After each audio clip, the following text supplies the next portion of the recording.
Right. 1, 2, 3. Hi, everyone, and welcome to SideQuest 27 of High Scores, High Stakes, the podcast that you think it's original, but it's actually a remake of an obscure 1980s radio drama. I'm your host, as always, Mr. Luvva, and with me, as always, is my co host. Hello, everyone. It's me, Tomahawk, still casually just making notes for this episode as we do the intro. So, talk about professionalism at its You, finest. you're making notes? Well, I have zero notes. I have a vague skeleton of what this episode is going to be. But before we get into the episode proper, let's do our housekeeping, Tomahawk. So, for those of you, you know what, for regular listeners, you know what's going to happen here. Skip forward 2 minutes or whatever it might be.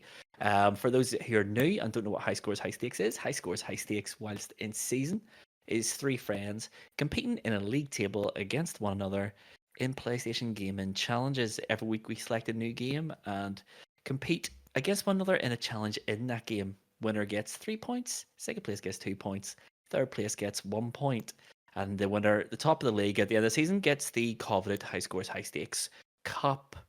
If you haven't already rated the podcast, please do that on your platform you listen to this on. A rating of 1 to 5 stars, whatever you think the podcast is worth.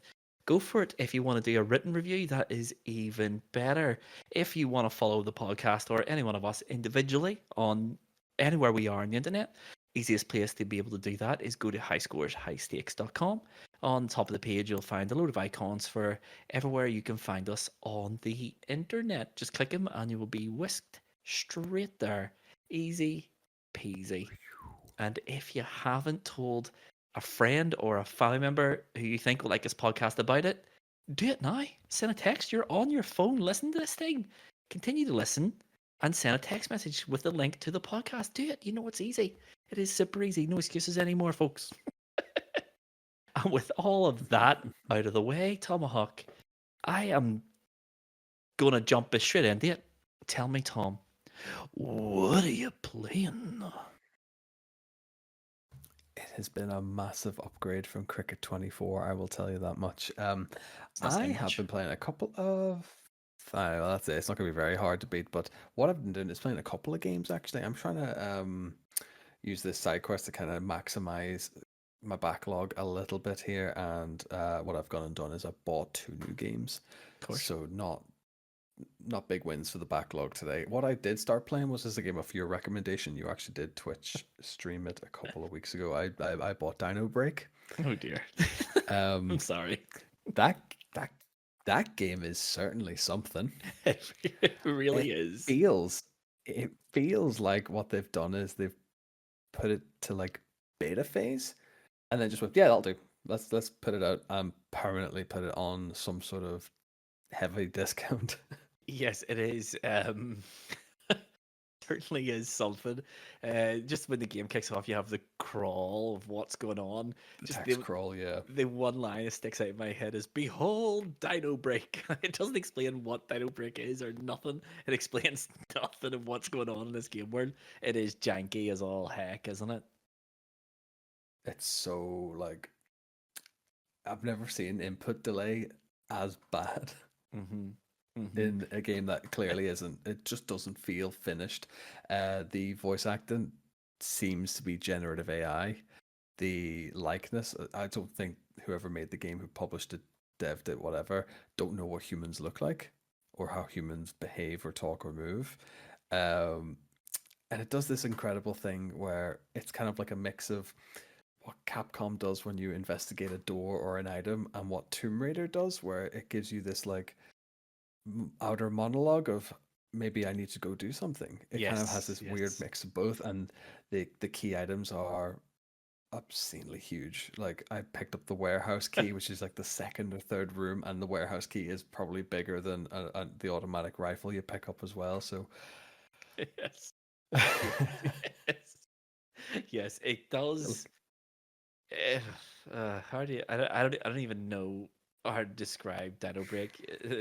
It's certainly something. It's very very short. Apparently, I dropped it before I finished it. Um, just because it is one of those games I think is just better on stream where others can witness your pain as you play through this thing. Yeah, yeah. But I think the voice acting is the best thing about it. The voice acting is utterly incredible. I don't know how they did it, but it is utterly, utterly, utterly amazing. And the girl in That's which it. you Like control, it's her voice is a mixture of old Lara Croft and new Lara Croft. It's magnificent. I probably will force myself to play. I'm gonna get my £5 worth of this game, and if I ever see it at full price, I think the full price is like 19.99 as well. Which, Yeah. if people are buying that full price, then this is the consumer advice that we're gonna give. Don't do it. Don't. Just get it when it's on offer if you fancy it. But a game that another game that I have been playing that I've been really enjoying, uh, which weirdly enough, these two games are sort of tying into the conversation we're going to have later on, is I've been playing Crow Country. Ooh, okay. Kind of a top-downy PS1 survival indie horror kind of Mm-hmm. vibe. Mm-hmm. Really, really good. You play as de- detective, I can't remember her name, Oh yeah, who she's a is great character. investigating the enigmatic millionaire and theme park owner, Mr. Crow. Of course. Yeah, and as you progress through, you pick up all of your resources. You start to learn like little bits and pieces through like info drops in throughout the park that something is afoot. And you go back and forth between all the rooms, and next thing you know, you get all these like weird and wonderful stylized creatures chasing you and trying to put an end to your investigatory skills. It's great. The music is so good. For a PS1 style survival horror, had me a couple of jump scares definitely. Just purely from music cues. Mm-hmm. Really enjoying it now. Okay. Okay, I've heard good things about Crow Country, to be fair. It's one of those ones I get a lot of. Have you played this? Have you played this? Seems like your game. Seems like your sort of game. I have not yet played it. I Mm-hmm. will await a price drop, I think, 'cause it's what, 12 or £13 on that? 15, yeah, £15. I figured Yeah, it's yes. only just out a couple of months, if not maybe a Mm-hmm. month at this point. I figured just go for it. Like it'll be a Yeah. nice change from what I have been playing, really. And so far, so good. I feel as if it's going to be zombies and supernatural creatures, Mm-hmm. but it sort of had this Five Nights at Freddy's vibe with it being at a theme park and stuff as well. So I can imagine the enemy types are going to be very mixed. Yeah. Yeah. Okay, cool. Cool. Hmm. Sounds so far so Scooby Doo meets Parasite Eve is what I'm hearing. Yes, I mean, yes, that is an exactly it. abandoned theme park. It's the like most Scooby Doo thing I have ever heard. That's yes, because on that Scooby Doo thought, then actually I just remembered you pick up like this random bits of clues and exposition and stuff as you go through, and it's like he's using the theme park as a front to like bring in gold from South America, and I'm just like, this sounds. Interesting. I have a feeling it's gonna be like cursed gold, and it's turning people into zombies or monsters or something like that. So, watch this space on that one. I think it's gonna be something pretty special. Scooby Doo country. That's what I'm calling it from now on. um, this week for me is much like last week. I don't think I have played a single video game at all. At all. Shock. I have been mercilessly busy with work and home and stuff. The only thing I have been playing is with little Luvva. As I said last week, he's got himself into Pokemon somewhere down the line. So me and him have been running a league in Pokemon TG or TCG. TCG. The physical cards and whatnot on the table. Right now the league is him on 2 wins, me on 1 win, but that will change over time. But beyond Pokemon trading cards, I honestly haven't had a moment's spare for console gaming. So I need to sort that out. My plan is once we're done with this, get some gaming done on the PlayStation. Is Yeah. my plan. But yeah, speaking of getting this recorded so we can get it released on time, I think we should get into the main body of the podcast, the topic of the week, which is this week, Tomahawk. A suggestion from yourself. This one you've been desperate to do. We are going to be discussing remake culture in gaming. We're going to be Yes. dissecting the whole thing. We'll talk about where does it come from, who's to blame in inverted commas, remakes that have come and gone, both good ones and bad ones, and games. We'll finish off on a nice wee positive games that should get remakes. So you want to keep yourself until the end of the episode for that because one of my ones will shock you. But without any further ado, let's get to the topic of the week. Okay, so Tomahawk, remake culture in gaming. This is obviously a problem in all entertainment media. Everything is remaking everything. So we're having movies being remade, we've had TV shows being remade, of course, we've had video games being remade. Before we go any further, I think it's really, really, really important that we sort of define. We're going to be using remake as like an umbrella term this episode. I think it's really important that we just sort of define what we mean by a remake. You can add to what my understanding of it is. So obviously we're going to be talking about obvious remakes. So like Spyro Reignited Trilogy is a remake, or Crash Bandicoot Trilogy is a remake. Yeah. We're going to be talking about reimaginings, which is Resident Evil 2, Resident Evil 4, that sort of thing. We'll be talking about re-releases as well. So when I speak re-releases, I mean re-releases that of old games but with new features. So it doesn't have to be anything revolutionary. It can just be literally, here's this really old game that you can now play on your current console on a HD TV. So things like the Mega Man Legacy Collection, things like that. And then the last one is one that doesn't get mentioned anymore because they don't really exist anymore, apart from Namco, which is remixes, where they sort of take an old game, add new features on, but change up the gameplay. So the big one I'm thinking of is like Pac-Man Championship Edition DX, which was Pac-Man, but not as we knew it. Sort of added a whole load of new slew of features and fundamentally changed how the game plays. So that's what we mean. We say remake. We are just using remake as a catch-all term for any of those Umbrella things. term, yeah. Yeah. So remakes, reimaginings, remixes, and re-releases is what we're talking about when we say remakes. just Yeah, no, keep absolutely. it Yeah, I simple. think some of them are going to have a little bit of overlap, especially I think some of the games that I've maybe chose to highlight are kind of in a little bit of a catchment of all three, the first three at least anyway. The remix one I know that you had to sort of half explain to me Yeah, I mean, earlier before record anyway. It's just a fascinating concept just of that. I just find that that's really strange that they'll just go, well, you can't, we're not going to have the same game. We're going to have the same game, but it's going to be slightly different to another platform basically, or another system that has released yeah, it. yeah. I think a lot of the confusion about what a remake actually is the game's publisher's fault. I mean, some games are called remakes, other games are called remasters, and some remasters are more remakes than some remakes are. If that makes sense, it's just like Yeah. as a term in video gaming, it has lost all meaning. So don't blame us. Blame all the games publishers who just willy nilly just used whatever term fell into their laps and from their word of the day calendars or whatever it was. So remakes, Tomahawk, talk to me. Remakes. Where shall we start? Is there's this perception among video gamers? Okay, I'll start this off. I'll drive. I'm the host. I'll drive the Yeah, let's do conversation. it. You drive it.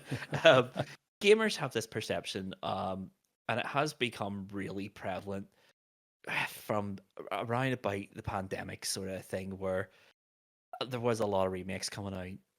But video gamers have this thing of, oh, there's no more original ideas in video gaming. Video gaming is doomed. Every game is a remake. Is it a new thing? Is this a new phenomenon in video gaming? I sort of maybe only kind of started to realize it in the last 10 years, really. So with this sort of, I think partly the massive advancement in the systems. You see, you look some PS3, Xbox 360 era kind of has, in my opinion, one of the sort of best eras of games, really. Fast forward to now, the Xbox, the PS5, everything that the systems can do now. I get why a publisher will go, you know what we're going to do? We're going to, rather than remake it, we're going to build it up, rebuild it, make it like it was, but on the newer systems, make I'll give it all the bells and whistles and stuff. I get why it needs to be done, but it's one of those ones that, in my opinion, I've only kind of noticed in the last like 10 years. We're starting to see all these big titles and all of these like older franchises be revisited and quote unquote remastered. There's the microphone There's hit for the day. the weekly microphone hit. Let's go. That's so you know things are getting serious when Tom's throwing his hands around The for no hand reason. gestures. Ah, the jazz hands. But yes, as you were saying, you've noticed that a lot in the last 10 years. Absolutely. Yeah. I mean, Skyrim is the problem, but there we are. We'll I get mean, further into that one, but yeah. Skyrim is an issue. Another issue as well is Naughty Dog's output. I mean, they've done themselves no favor by Mhm. releasing The Last of Us in 2013, The Last of Us Remastered in 2015, The Last of Us Part 1 in 2022, I think it was, maybe 2021. And then The Last of Us Part 2 in 2020, and The Last of Us Part 2 Remastered in 2023. I mean, that's what, 5 games that are all In remakes? less than a Decade? console life cycle as well. Yeah. Like yeah. Yeah, I mean, I don't think the issue is as bad as people make it. I think the perception of things like that make it look really bad. Things like Skyrim being what it came out 11/11/11 on PlayStation 3, PC, and Xbox 360, wasn't it? Yeah. It's appeared on every console ever under the sun. You've had just HD remixes. You've had the definitive edition. You've had the complete editions. You've had the Game of the Year editions. You have the iPhone edition, which unless I had it in a fever dream, I'm pretty sure I heard that Skyrim's coming out in iPhones pretty soon, alongside Resident Evil 7 is also coming out in iPhone. All this here crazy business. We've had Skyrim VR. I think there's a handful of games that sort of give the whole perception of a remake. The remake situation right now makes it look much worse than what I think it actually is. Um, it's always been a thing in video gaming. I mean, I think back to Mega Drive SNES days. You don't think back to those days, Tom, because you weren't born. Bingo. um, but I remember, if memory serves me, it was a pack-in game for the Super Nintendo, the SNES. Take that, American listeners. The SNES had a pack-in game, and it was Super Mario Brothers All Stars. And Super Mario Brothers All Stars was Super Mario Brothers 1, Super Mario Brothers 2, Super Mario Brothers 3, all remade from the ground up for the Super Nintendo Entertainment System. And that is one of the first real remakes I remember. And we're talking, what, Mhm. 1990, 1991, whatever the SNES came out. It was 1991 over here. Alongside that, you had Metroid, Super Metroid, which was a remake of the original Metroid, which came out in 1986. Legend of Zelda: Link to the Past was a remake of The Legend of Zelda. I mean, so that is 3 of your top tier Super Nintendo games that were remakes. Whilst we're staying on the topic of Nintendo, let's because I am under the belief that a lot of the problems with remakes are Nintendo's fault. All right, so let's delve into the history of Nintendo a wee bit here. So the Americans, for our American listeners, they'll want me to call it the video game crash of 1983. There was no video game crash of 1983. There was a North American video game crash in 1983, in which Nintendo stepped into the market in 1984 in a test market like New York City, and then released it nationwide in 1985. And Nintendo were terrified, absolutely terrified of another crash coming, because they put a lot of money into their Famicom system, the NES. So they made all these sort of strong arm contracts for third party developers. So basically, to release a game on the NES, you had to submit finished code to Nintendo. and Nintendo Okay. would QA your QA, and if the game met their Oh wow. standard, if their game met their standard, then you were allowed to release it. Video game developers were only allowed to release, I think it was 3 games a year on the system. And all this here. So business. The reason for all this is because Nintendo said there was too many bad games being released. So they thought if we can stop the bad games, then there'll be no video game crash, and we can make a lot of money in all these territories around the world. It worked for them because the NES was a runaway success. Definitely in Japan, definitely in North America, not so much in Europe because the Sega Master System was pretty Was in and massive around that, yeah, over yeah. here. Yeah, it was pretty big over here.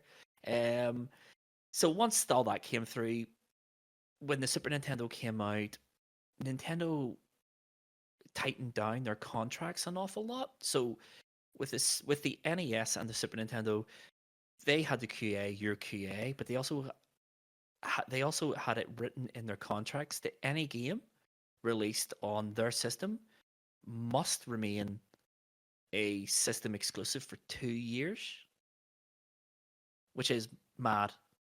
It's mad. Yeah, like this day and So age especially.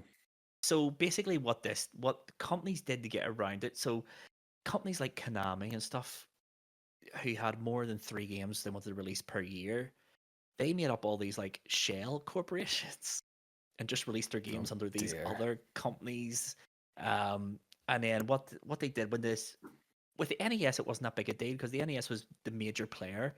But when 1989 rolled around and Sega brought out the Mega Drive, um, all of a sudden you had these two competing consoles. I mean, the Sega Mega Drive took a massive chunk out of Nintendo's market share, and all these companies all of a sudden who were happy enough to have their games exclusive to one console were looking at this other console going, "We're losing a lot of money." So what happened in the Mega Drive Super Nintendo days was the Super Nintendo would get a game. So, for example, Teenage Mutant Ninja Turtles for Turtles in Time sold bucket loads on the Super Nintendo, but Konami knew that if they could release that game on the Mega Drive, they would make more money. But they Yeah. couldn't because it had to stay a SNES exclusive for 2 years. And who's going to want to play it after 2 years? Probably no one. So what they did, and what a lot of companies did, was they made the same game but remixed it. So SNES got Turtles in Okay. Time. The Mega Drive got a game called the Hyperstone Heist. So the Hyperstone Heist was levels of the original 1989 arcade game and levels from Turtles in Time mashed together and thrown out as the Hyperstone Heist, and came out at exactly, well, roughly the same time. Capcom did the same with Street Fighter 2. So the SNES got Street Fighter 2 Vanilla, and when Street Fighter 2 came out on the Mega Drive a year later, it was called Street Fighter 2 Special Championship Edition, and it had more characters. And then the SNES got Super Street Fighter 2 Turbo, and then the Mega Drive got Street Fighter 2, the new Challengers Edition, or whatever it was called. It's a whole big That's interesting. minefield. Yeah, it's a minefield. It's like that I they think. it's like this day and age kind of just going, there's the base game, but then we're gonna release a deluxe and collectors and all this kind of Mhm. tiered editions. We're gonna do them on other systems. Like it's a that's a bizarre, such a bizarre way to do it. But when I suppose money is the bottom line for these titles, and you're if you're locked into a system for 2 years, as you say, that's gonna kill the life cycle of the game basically by the time it gets to go to other systems. Mhm. So it makes Yeah, sense. and it also made like a lot of issues for like Disney, who released all their games. But obviously, if the Oh yes. SNES got the Lion King, then what do they do about the Mega Drive? So what they did was they sold the rights off to two different companies: Capcom for the Super Nintendo, Virgin Interactive for the Mega Drive, and released the same game but with very, very, very slight differences. So that's how they got around it. There's a lot of ways to get around this like contract, but it's just a bizarre, bizarre thing. This is what I talk about when I'm talking about remixes. So like Street Fighter was a remix. A Mortal Kombat had the same sort of issues where the Sega Mega Drive version had like a couple of more stages, or but the Super Nintendo got one more character, and they had to Right. differentiate their. Okay. They couldn't be the exact same game, but they could be slightly different. Or then you had Konami, here's Castlevania 4 on the Super Nintendo. Here's Castlevania Bloodlines, which was a completely different game. But you got all these games that were like exclusive to the system, but they were almost identical to a game on the other system. It was the most bizarre thing. I think Nintendo has a lot to answer for when it comes to remakes. And if we go through the annals of Nintendo history, Pokemon, Pokemon Red, Pokemon Blue got Pokemon Yellow, a remix. And then Gold, Silver got Platinum, a remix. Basically, every generation of Pokemon has got two base games, and then 1 or 2 years later, they get a remixed version that sort of incorporates everything into it. Amalgamates the two together. Yeah, yeah. Yeah. How many times have we bought Super Mario Brothers as well?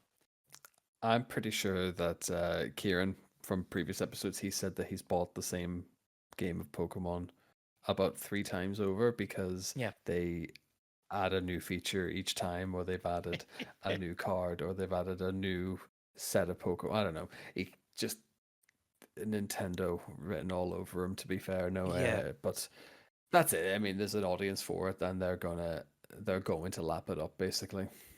Yeah, I mean, it's what my whole point is here is people have this idea that we've run out of ideas and all these game companies are doing now is just going to lean on their past. That's been going on for decades. It's been going on for as long as the industry has been going. I mean, I remember some people saying when The Last of Us Part 1 got released in 2021, I remember people going, this game's only 8 years old. It does not need remade. But if you cast your mind back to 2002, Resident Evil got remade. Resident Evil was 6 years old. Exactly. 6. You could argue it was a much bigger technological leap. Well, blah blah blah. It was 6. 6 years old. Yeah, It that's is. it. That's insane. Like Resident Evil Zero is or Resident Evil One is one of the greatest remakes of all time. Probably the single best remake I've ever played. Only run close by Resident Evil 2. But Yeah, they're no, not. absolutely. They are not new at all. Nintendo are constantly re-releasing their old games with like slightly different things added in. Super Mario 3D All Stars and stuff from a couple of years ago.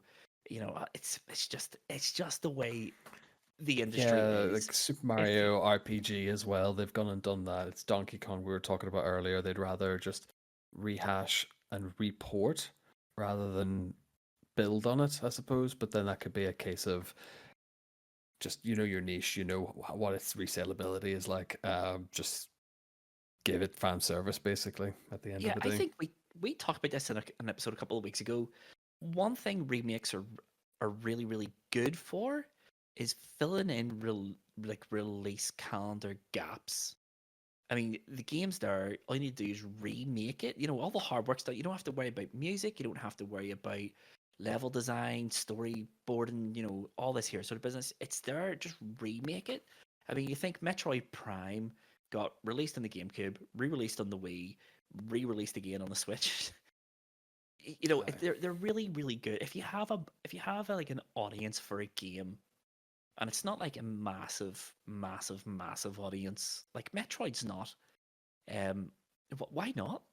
They're really quite good at plugging those wee gaps in your release windows where you probably wouldn't release a massive massive game in that window, but a remake of a 20-year-old, a 10-year-old game will do the job just lovely, and people will buy it. Exactly. We talk about this.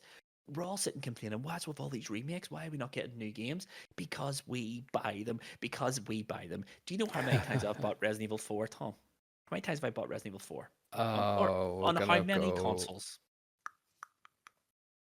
over three consoles, definitely. Okay, let me walk you through my history of Resident Evil 4. All right. Oh dear. GameCube, Yeah. PlayStation 2, PlayStation 3, Xbox 360, PlayStation 4, and Oh PlayStation dear. 5. And PlayStation 5. It's madness. I am Okay. part of the problem. I have bought Oh, I every. have, to be fair, I will admit, I've triple dipped Resident Evil 4 as well. I bought it secondhand with the Resident Evil 4 GameCube as well. Mhm. I bought it then for the PS4 port. I suppose, then off the Hmm. store with the 4, 5, 6 collection, and then I bought the Resident Evil 4 remake. So, but I'm gonna argue that that was purely an academic exercise.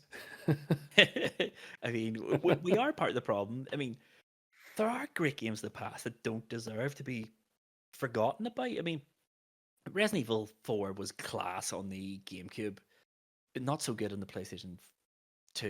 Don't get me wrong. I mean, not great. Um, but on the Wii, I forgot I bought it on the Wii as well. The best way to play the game. Oh I dear. am definitely part of the problem. I know people who have bought every edition of Skyrim. Do you know what I mean?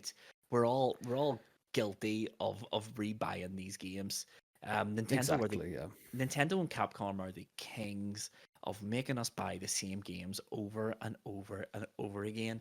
And if they did it with a game that no one cared about, like if Nintendo re-released Donkey Kong 64, no one would care.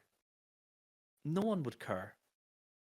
But there would be an audience to buy it. That's It'd be a the small thing. one, yes, but there would be an audience, but no one would Hmm. care. It would come and it would go, much like the remasters of Turok did. But when they released Super Oh, Mario I forgot about that. 64, Yeah. exactly, mate. Exactly. Look at the remake of GoldenEye, one of the most lauded games in history. It came out, people talked about it for about 2 days. No one cares. No one talks about the remake, the Exactly. remaster of GoldenEye because people realize it just isn't that good in 2021 because it isn't that good in 2021. I would argue it wasn't that good in 1996, but here we are. I don't like GoldenEye. Just saying it. Played lots of it when I was a kid, but Ah, that's never it. Yeah. really enjoyed it. But yes, remakes. They are not new. They have been a staple in the video game industry since its inception.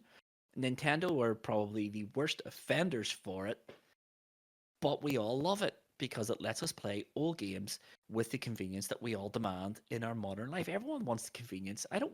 If I wanted to play Dino Crisis, I don't want to have to go dig out my PlayStation 1, put it in the disk tray, wait for it to load. I want to play it on my PlayStation 5. Just there it is, bang, play, let's go. And that's Yeah. what they bring to the table. They plug gaps in release schedules for major games developers. They plug gaps in our playlists as well. Let's be honest. If there's no major release between May and October, which is what we're looking at now, then re-releases are perfect for it. Why not? Why not use them? Exactly. Um, Yeah. just use them Absolutely. right. And let's not remake the same game 7 times in 10 years or whatever. But it is what it is. Um, so yeah, they're not a new thing. I would people would argue it's a pillar of the industry, and they are really important. I'm not. Am I naive in saying that? I No, I think don't think so. remakes are really important. I think it's I sort of, to me, comes under a bit of a nostalgia thing. Particularly, I think one of the ones I kind of want to highlight at the minute is going to be Final Fantasy VII. Hmm. Hmm. That is the sort of, for me at the minute, this is what I think the gold standard of a remake kind of needs to be. It takes this well loved title, completely gives it this fresh look, re-energizes the format, even not even just like the gameplay and everything. It completely changes that how that turn-based format is played. Hmm. And Final Fantasy has such a huge following, and I think that is, rather than, as you say, rather than having to find the old system, they can play it, as if it was released brand spanking new this day and age on this current systems that we have available to it. Yeah, yeah. Final Fantasy VII is a funny one. If it was just called Final Fantasy VII, you wouldn't know it was a remake. It's just obviously it was modern when it was released. That's a really obvious thing to say, but it took what made the original one so special and took it and just put it into modern day systems. That's a really good example of a remake done really, really well. And I think that's really key to all of this. If a remake is done poorly, it can kill a franchise. Let's let's park if they're important for the industry now. Let's talk about remakes that were good, and more importantly, remakes that weren't so good. So let's get there now, Tom. Let's get there now. Yeah. Final Fantasy VII, Tom, as you said, is an example of not a good remake, but an absolutely exceptionally good remake. I want to counter your Resident Evil Final Fantasy VII remake with a bad remake. Okay? And the bad remake I want to throw into this Okay. conversation is Silent Hill, the HD collection that was released on PlayStation 3 and Xbox 360. It was Silent Hill 2, Silent Hill 3, all done up in HD, ready for a new generation of players to enjoy them in Oh dear. 2011. And they were disastrous. They are horrifically bad, and they are objectively the worst way to play Resident Evil. Silent Hill 2 and Silent Hill 3. They are shockers, like absolutely Okay. shockers. All right. I don't know if you know the story Now, behind these is two that games. Do you? is it a system change? Is it a gameplay change? As did they It's what it did they do? Did they just slap a HD on it or literally, yeah. Do you remember in the Xbox 360, PlayStation 3, when they were coming towards the end of their lifespan? You had like Capcom releasing the Devil May Cry collection, you had the Metal Gear Solid collection from Blue Point, and you had all these like wee mini collections of games from the previous generation. This was Konami going, we can get into that. People like Silent Hill 2. So they hired, I can't remember the company that made these games, but they hired them and they're like, yeah, we'll just port these to the new system and bring them up to 720 or 1080p, whatever you want. All we need is the source code. And then someone from Konami went, uh, do we have that? And they didn't. oh Konami dear. did not have the source code for these things, which isn't uncommon. Apparently the game industry doesn't care about its past when it comes to preservation.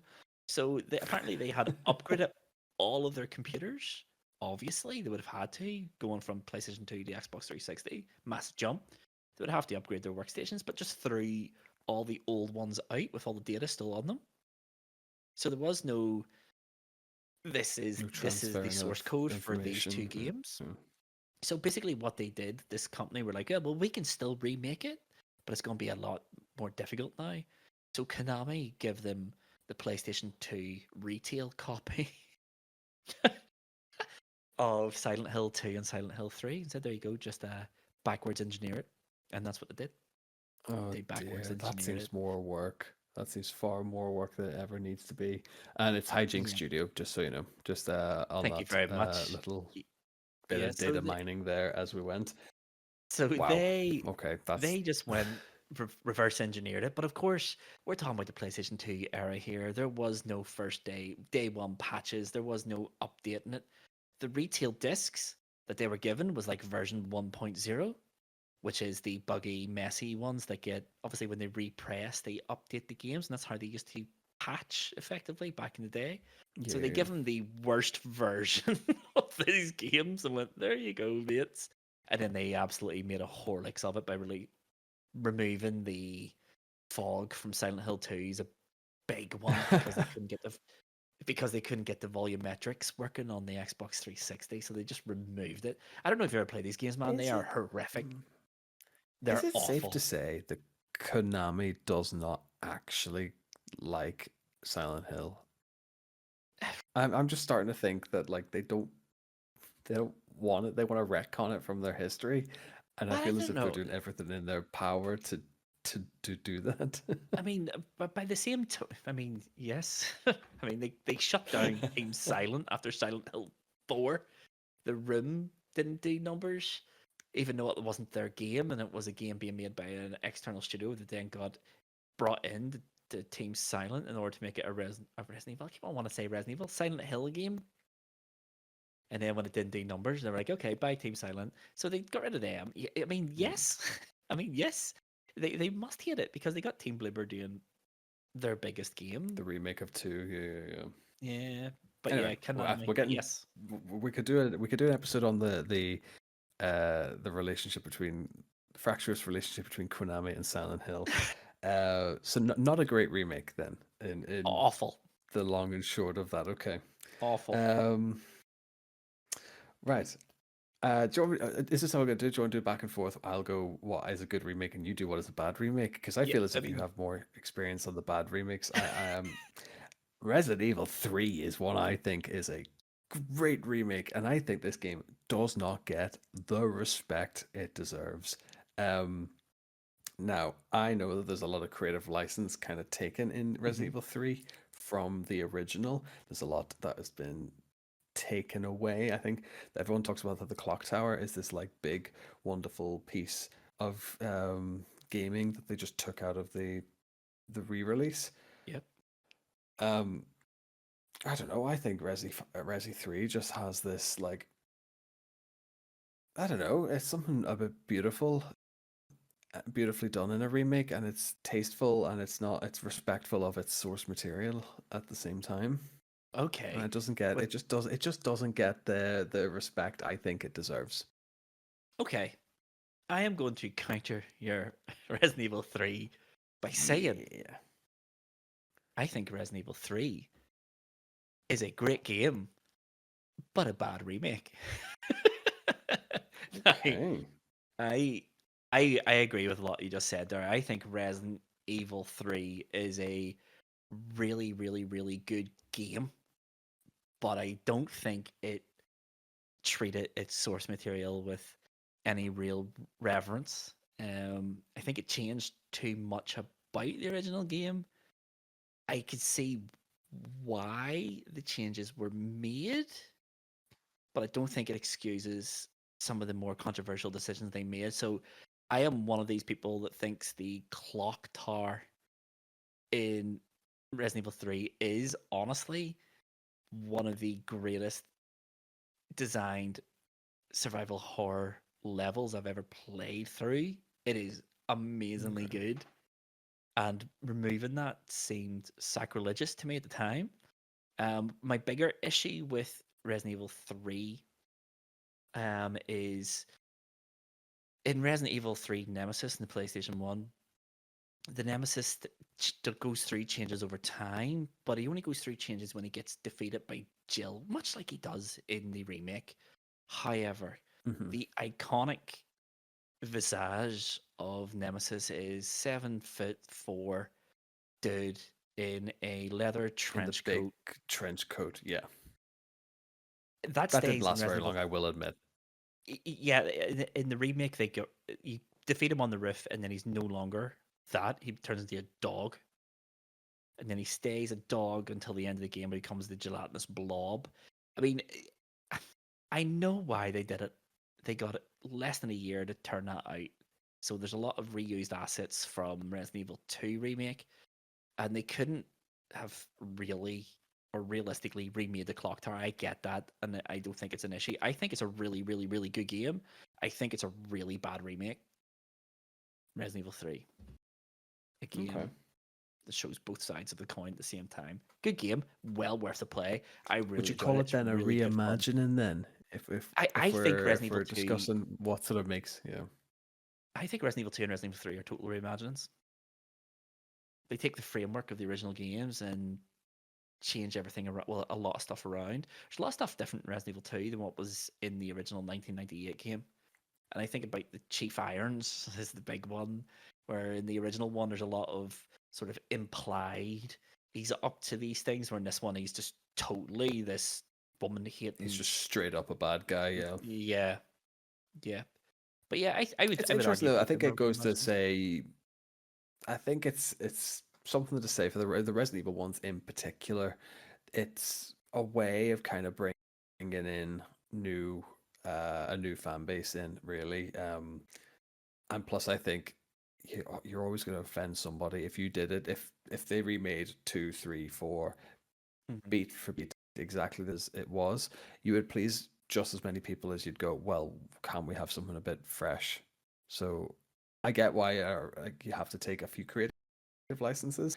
I think that's why I quite enjoyed 3 as much, is because they were brave enough to go, well, here's what we think doesn't need to make the final cut, really. I mean, yeah. I mean, you could argue that. Yeah. It's just some of the changes to it are just some of them that just blows my mind. Like Nemesis not being able to come in through doors anymore, things like that. You know, you could. There's immersion breaking factors to it. What was made the Nemesis an iconic villain was in the original Resident Evil, he had set he would appear here, but then AR outside of the set pieces, he was completely random. That he could appear from anywhere at any time, kept you on your feet. He could duck through doors and jump through walls and come through windows. All that's missing in the remake. I mean, when he's there, it's spectacular, but Yeah. they are predetermined chase scenes, every single one of them. you Well, know, that's it. I do remember playing back through 3. And I sort of found myself in the toy store, but he stood in the window just waiting yeah, for me. that happened to me in the first one. He just So stands like there waiting for you. that's it. He's idle, waiting for your character's polygon Trigger. essentially to go into to the next arena Hmm. essentially, and then just start the chase again. Um, yeah, it's just weird because it just sort of goes still, stares at you through, and is just watching as you like resource hunt basically. Yeah, yep. I think the biggest He's still misstep terrifying. the biggest misstep that game made was ironically the best part of the game, which is the opening where you transition from the first person to the third person, and he comes through Jill's apartment wall. Yeah, And I think in the original game, I don't. Have you ever played the original? No. it's been a very very long time, so Like, these in me playing these remakes is basically like this refresher course, but not remembering the original. Yeah, in the original game, the first part of that game is Jill going through Raccoon City, and the Nemesis doesn't come into it until she reaches the Raccoon Police Department, and then he gets introduced in a very grandiose way. He kills Kenneth. Is it Kenneth? The pilot from the original game. Just picks Yeah, him kind up, of. kills him, throws him away, and then you say fight or run. No one's going to say fight. You run into the police department, and then the next sequence of the game starts. But all those it gives you all these little choices. Every time he appears for a set piece, he goes, "Do you want to fight or do you want to run?" If you stay and fight, you get gun pieces and you get the best gun in the game. If you run, it sort of changes wee bits of the story later on. It had all this replayability, and and it had this randomization sort of item placements, and everything was random. I Okay. mean, it makes it difficult to speed run, I'm sure, but as a casual player just going in and playing Resident Evil 3, every single time you could do something different and it would lead to a different experience. Like you could skip some bosses and stuff like that. Whereas Resident Evil 3, I played through it 2 or 3 times, the remake, and it's the same every time. Like every single time is the Hmm. same. There's no difference. You can put down the Nemesis really easily with a grenade or an electric box. You get the gun parts. Even in the opening, they sort of weakened him a lot. Jill goes out through the door, pulls a bookshelf down. Nemesis can't get through that door. All of a sudden, it makes him look weak. Whereas in the first one, his introduction made him look like a He's real an threat. unstoppable juggernaut. Yeah. Yeah, and they do a good job at sort of replicating some of what made Resident Evil 3 special. I think Resident Evil 3, the remake, is a really, really, really good game. I think it's fun. I think it's a spectacle. It looks amazing. It looks brilliant. The story's good. But I think as a remake, it's a poor one. I think Resident Evil 3 Nemesis is a far, far, far superior survival horror game. I was disappointed in it, but it was really fun, so I don't really mind that much. Isn't this, I think, wasn't Resi 3 kind of middle of the pandemic? I want to say this is like the sort of middle of the pandemic, I or even at think it was least the start 2020, of it. or is it 2020 or 2021? I can't remember, but yeah, I mean, Resident Evil 2 was 2018, so yeah, maybe 2019, 2020. It was a So year you're talking, after even if Resident it's Evil in, 2.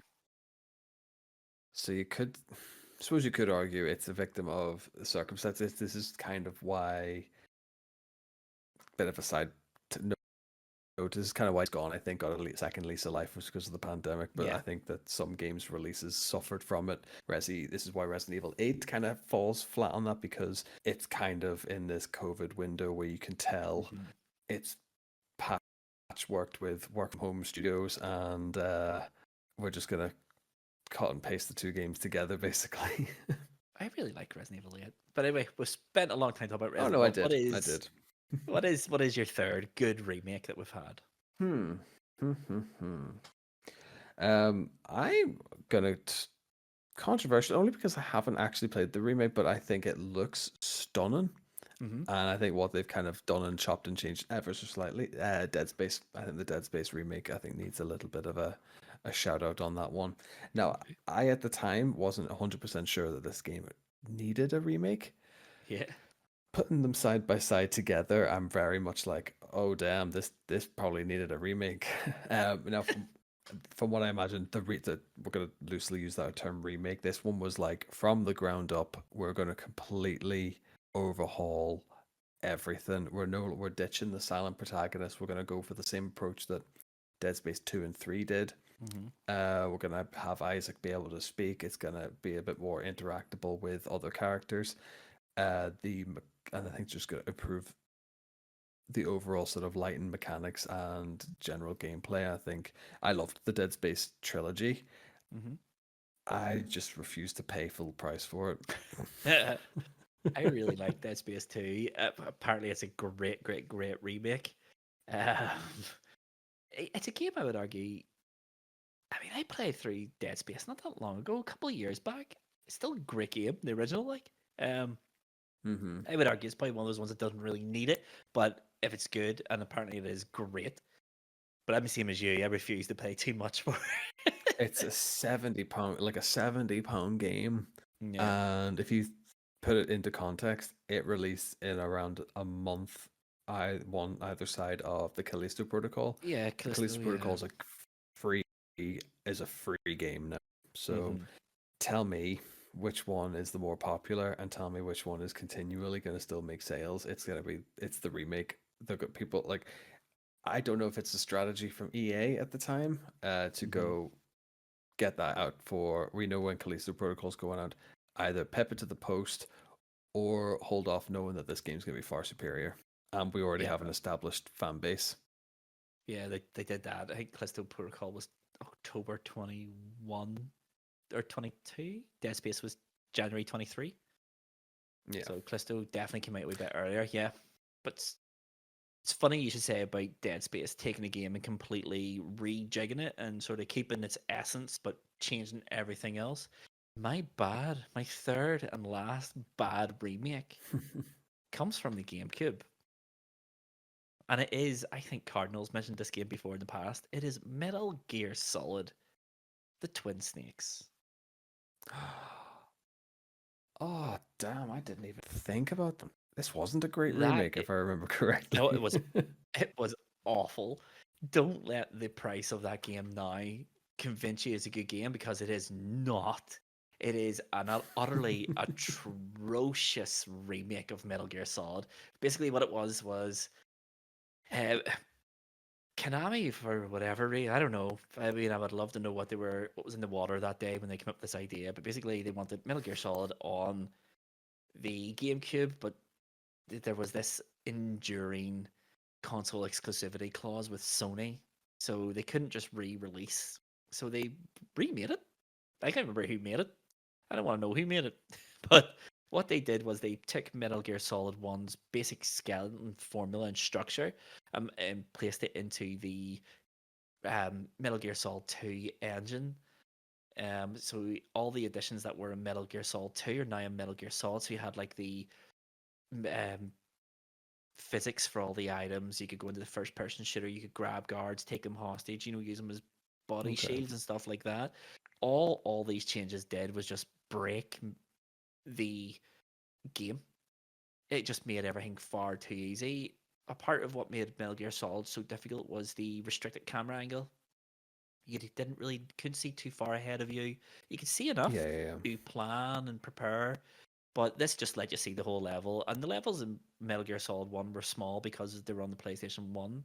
And you can see the entire level. You can see all the guards. You could shoot the guards with insane precision, with your tranquilizer darts, whatever like that. It just absolutely smashed the game to pieces. And then the changes they made to the story. Oh my good lord, the changes they made to the story. If memory serves me correctly, now I have not played this game since like 2006, maybe. Um, but there is a bit where you're fighting the Hind on top of Radio Tower A, Yeah, yeah, yeah. where it fires missiles. Snake jumps onto the missile, pulls the missile from the nose cone to direct it back to the hind, and then jumps off, lands in a very action hero pose in time to watch the hind explode. It is like that is Okay. just one example of the multitude of crazy changes they made this game. This game is awful, and a copy on the GameCube will set you back about £150 these days. I owned it. Oh, I sold it for 25 quid back in the day. Heartbroken. no way. But yeah, Metal Gear That's Solid, the Twin Snakes, dreadful remake. crazy. Dreadful remake. There's a lot to like about it, but oh no, In as a terms of, remake, it feels when never you take ending. something iconic rather than just, it'd be a port to just go and go, you know what we're gonna do? We're gonna just make it up as we go, I suppose. We played it once. Let's see what it's like trying to do it from memory. They just made it so because I mean, I can again like with Resident Evil 3, I can see why they've done it because you know Metal Gear Solid 2 is also off the wall insane. And it was just I think they made all these changes to bring it closer in tone to Metal Gear Solid 2, but they just took it way too far. Way too far. Yeah. What I like about Metal Gear Solid is it's crazy and it's OTT, but it's very, very grounded. There's a lot going on in that game, but it just plays everything so straight. Snake's not a superhero. He is just A dude who's he's a fighting spy. superheroes. Like, He's fighting these yeah, yeah. supervillains. But you don't doubt it because a lot of the time your reaction is Snake's reaction. Is like, "What is this guy? This is a battleground." But yeah, no, they took all the personality of it and just made it an anime. Not a good game. Not a good game. Don't spend £150 on it, folks. That's No, more God, no. consumer guidance for you. That's Absolutely insane. crazy amount of money. I bought it in 2004 when it came out in the GameCube for 60 quid, and I felt 60 quid was too much for it. And I did. I sold it on for like £25 or something to a friend at university. He was very happy. Crazy. I'm not so happy. But yes, so Yeah. that's just some of the remakes. I mean, there's tons and tons of remakes we could have talked about, or re-releases, or whatever. You've had the Mega Man collection, you've had the Street Fighter 2 30th anniversary collection, which was amazing, by the way. Buy it. Not enough people play it anymore. So buy it. Loads and loads of them. Ratchet and Clank got a remake. Crash Bandicoot, Spyro the Dragon, Tomb Yeah, Raider yeah. this year. The Tomb Raider remakes are really That's good. right, yes. Really good games. But there's just so much of them now. The Last of Us Part 1 is apparently great and the best way to play the game, apparently. So there we go. So they're not all bad. That's it. No, I had so many. Like, again, I think it's a lot of them that I was looking at were basically in that sort of last 10, 15 years. I remember the sort of most iconic ones were Crash and Spyro. They got the big re-releases, and Crash Team Racer got a remake as well. Tony Hawk. Ratchet and Clank, that tied in. Tony Hawk as well. As I say, Ratchet and Clank, they got a movie tie-in, so they changed a lot of the game to work in with the movie as well. So there's a lot sort of going on in that front. Then Demon Souls was one that crept up Oh, in yeah. the sort of Yeah. research as well. Now, FromSoft don't. This isn't really something I've noticed that FromSoft don't really remake their games. They they remastered Dark Souls 1, if I remember Yes. correctly. Twice. So Dark Souls came out on PC exclusive. It was horrific, apparently. Like, performance-wise, it was horrific. And then they brought out Dark Souls Prepare to Die edition, which fixed the PC performance issues, well, mostly. And they released it in consoles, and then they remastered it. Yeah, maybe 4 or 5 years later. So they've done it a couple of times. But Demon Souls was made by Bluepoint, not From, because From Oh, Software don't own the IP of Demon Souls. Sony do. oh, is this the same sort of vein as Bloodborne then? So from Yes, like this one was, I think the original Demon Souls was like 2009, PlayStation and then 3, this was remade. This was then remade 2019, I think, as well. Maybe 2020. a little bit 2020. later It than was a that as well, 2020. launch title of PlayStation 5, so 2020. It was remade, So but yeah, this was also a ground up, completely rebuilt. I actually have it downloaded on the PlayStation, ready to go. I Uh, never beat but it, yeah, like but it was good, really I've good. never played it, so I'm intrigued. Now I think anything that says that, like, quote, is built up from the ground and a re-energized experience. I think if you've never played it before, that's probably the best way to play it. Is the newer version, I suppose, for the most part. Yep. My rule of thumb And when then it comes to yeah, remakes is if it has blue point in the bottom right hand corner of the front, it's gonna be a good time. It's gonna be a very good time okay, because Blue Point made Demon Souls. Pretty sure I want to say they made Ratchet and Clank, but they definitely made the Metal Gear Solid HD collection, which was Metal Gear Solid 2, Metal Gear Solid 3, Metal Gear Solid Peace Walker, and Metal Gear Solid. I don't know, just Peace Walker is just those three. Amazing, amazing. Made it for the PlayStation 3, Xbox 360, and PlayStation Vita. The Vita version, apart from frame rate, really awesome. But Blue Point Games make great remakes. They also made Shadow of the Colossus on the PlayStation 4, the remake that's of the right. PlayStation 2 Yes. game. Just Amazing. looking at there as well, they've got the Nathan Drake collection, so I would also count that as a re-release, I suppose, more than anything. Gravity Remaster. Rush remastered, yeah.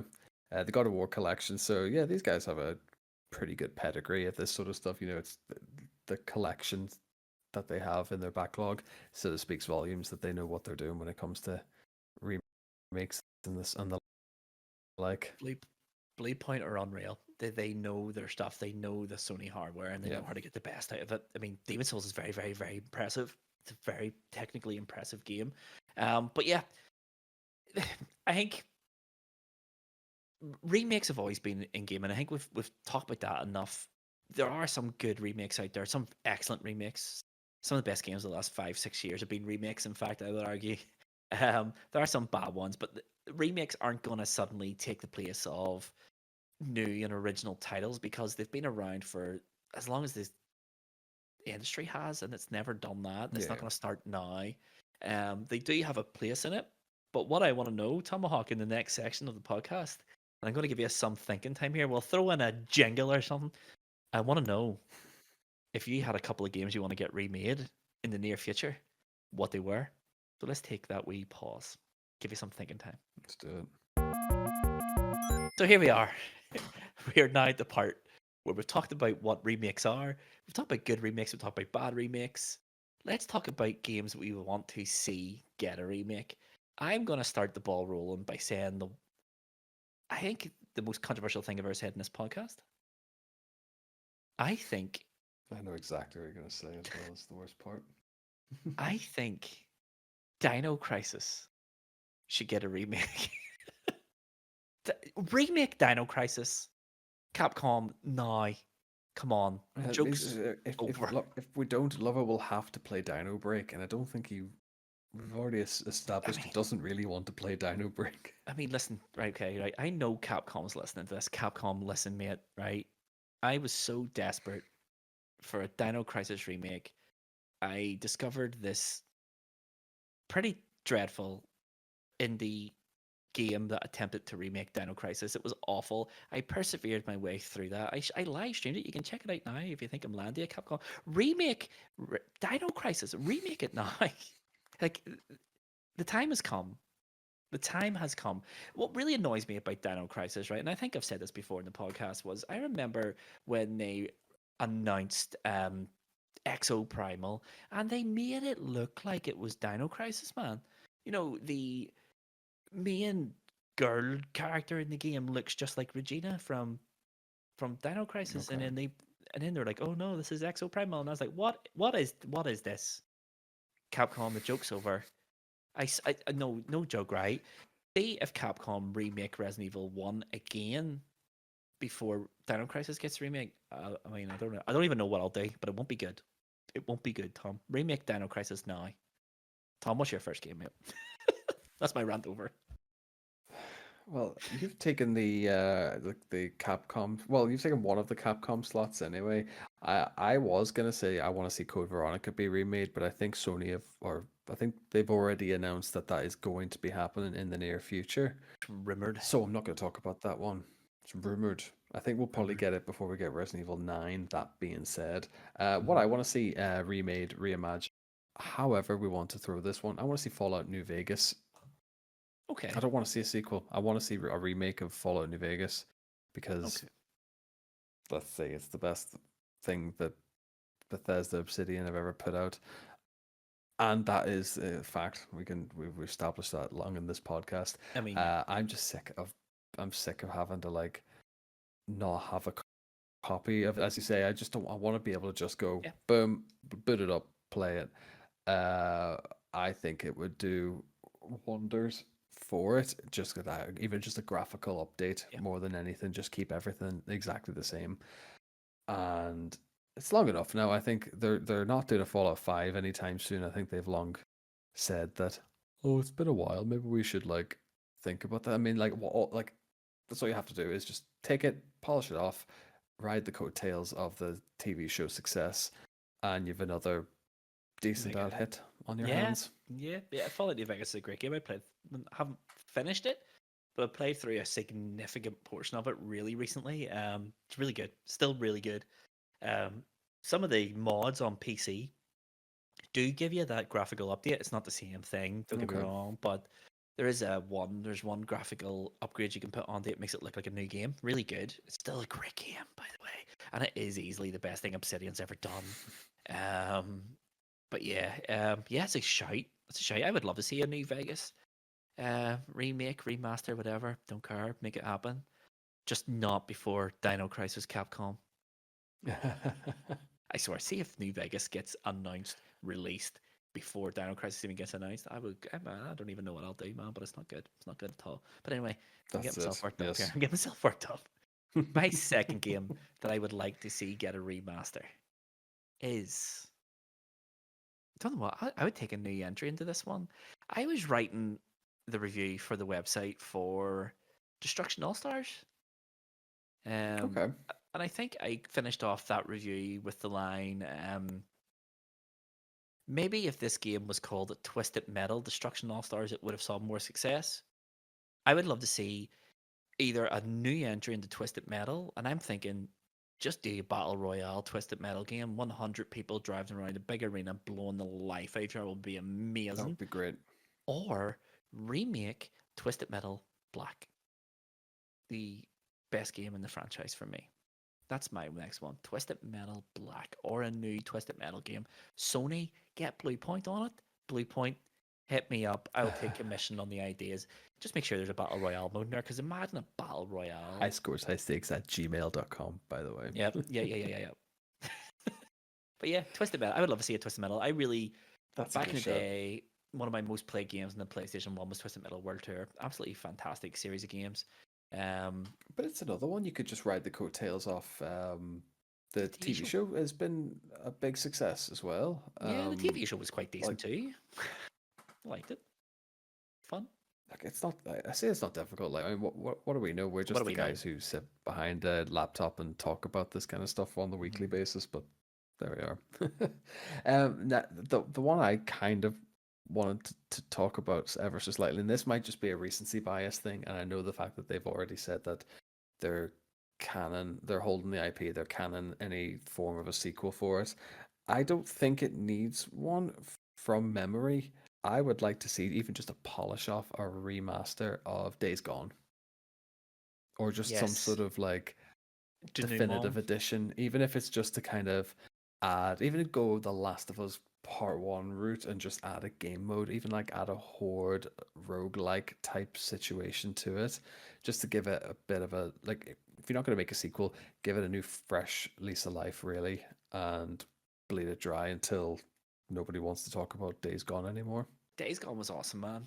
Really long. The only thing about it was really Yeah. long, but really, really, really good. Really good game. Had one of the best endings in my recent memory of a video game, by the way. The secret ending. That's it. I mean, it was so primed. It was so primed for a sequel. I loved it. It was, again, it was one I've said several times on this series that it didn't what it got re-reviewed because it did so well during the pandemic that it got this second like, oh, actually, now that I've had time to actually digest this, this is a cracking game. I think it had to get like, I went from like sixes to mid eights, It's mid to yeah. high eights, really. It was really, really good. I think just like, it probably doesn't need it. Maybe just bump it up in the Unreal 5. Mm-hmm. Maybe Yeah. some just different textures, different bits and pieces like that. It doesn't maybe need a big overhaul. I think it just needs something. If you've already publicly said you're not going to be doing anything with the series, just tidy it up, re-release it, slap a £5-10 upgrade charge on it. Yeah. People Shout. will buy it. It's a good shout, actually. So it is. Yeah, my next one is actually my last one is also a Sony banned game, and it is Siphon Filter. I would actually Nice. love to see like Blue Point jump on and do Siphon Filter 1, 2, and 3, like a remade collection, kind of like what they Hmm. did with Tomb Raider. All Siphon Filter 1 and 2 are both available on PlayStation Plus, the top tier, whatever it's called. Don't know. I just pay for it. Don't know what it's called. The premium, yeah. Yeah. I played through about 2/3 of Siphon Filter 1. Um, it's still a great game, but the control, oh mate, the controls are horrendous now. They have not aged well at all. But the game's still great. I would love to see a really minor upgrade, kind of like exactly what they did with Tomb Raider. I want to see like a Tomb Raider 1, 2, and 3 style remake for Siphon Filter 1, 2, and 3. I think Siphon Filter is a great series. The PSP games were great as well, and even the Yeah, yeah. they're just a great series of games. I would love to see a remaster, a remake, whatever, a re-release of Siphon Filter just with better controls and slightly up-res graphics. Make it happen. Be good. Siphon Filter. That's two Sony banned games in a row there, by the way. Nice. So it is. What a I Sony am band going to game. finish off with, I have not so much a particular title, but I'm going to go with franchise-ish as a whole, even if they did a collection and just, I have this in my head as like, go and redo all the Castlevanias, but in the sort of graphical style of the new Prince of Persia Metroidvania game, which eludes me. I can't remember the name of it. It's Forgotten Swords or something like that. Something like that. But like, I think this like 16-bit haven't like I love playing the old Castlevanias, don't get me wrong, but I think if you just maybe this probably won't happen because V Rising has just sort of come out and it is the same sort of vibe, Hmm. but I'd love a wee modern day Castlevania. I think that like the series sort of is crying out for a new Yeah. version of it. Like, and I think just 3D animated 2D side scrolling Metroidvania games, I think they're in and they're very relevant as a series of games again. And but maybe Castlevania is too classic for that treatment, that remake I treatment. I actually love Castlevanias. I mean, I've bought the Legacy, the Anniversary Collection, whatever that was called, Castlevania One. I also bought the Yes. Castlevania Rondo of Blood, Symphony of the Night Collection, Uh-huh. Requiem, and I also bought the Yes, I have Castlevania them as well. Advance Collection as well. They're all superb, man. They're still great games. I could totally see like a 3D remake of maybe 1, 2, and 3, like the original. I wouldn't Yeah, want yeah, yeah. Rondo of Blood touched. It already got a sort of vague sort of remake on the PSP. It's called Castlevania: The Dracula X Chronicles, and it is a vague sort of two Okay. and a half D remake. It was really good, by the way. It's a really expensive game now too. It's like 60, 70 Oh, pounds, seriously. like UMD only for the cover. It's mental. Um, but yeah, I think there'd be too much of a backlash on the classic trilogy if they remade it in 3D. I just don't see. That's it. Yeah, is I it too see. classic a I think franchise to so. is it this unattainable thing that we can't touch it? We have to leave it as perfect as it sort of was at the I, time. And it was I Prince of Persia: The Lost Crown, by the way. I've just that's yeah. Um, yeah, my research and on the side is doing wonders tonight. Yeah. Yeah, like I think just something. Even if you took an obscure Castlevania game and just give it that new Prince of Persia, like a fresh graphical style, charge 20 quid for a obscure collection of Castlevanias, and you'd use that to shoehorn your way into the other titles. Really, Yeah. why not? Well, why Why not? would you not? I would be all for like an actual new Castlevania. It's been long overdue. When was the last new one? Lords of Shadows 2 in like 2012? That's what I'm thinking. Yeah, it's That's been what a I'm long thinking. time now. Two. I mean, Lords of Shadow 2 was awful. But the first one was really good. I liked Lords of Shadow, to be honest. But here, I was watching Castlevania. someone stream it the other day. Actually, it was really, really interesting. Brad But yeah, Vickers. The yeah, it was him. the original Brad Vickers. What it did. Yeah. The OG Brad Vickers. What it did. But yeah, that's three remakes we would like. What were your three, Tom? Castlevania, Days Days Gone Gone, and Fallout New Vegas.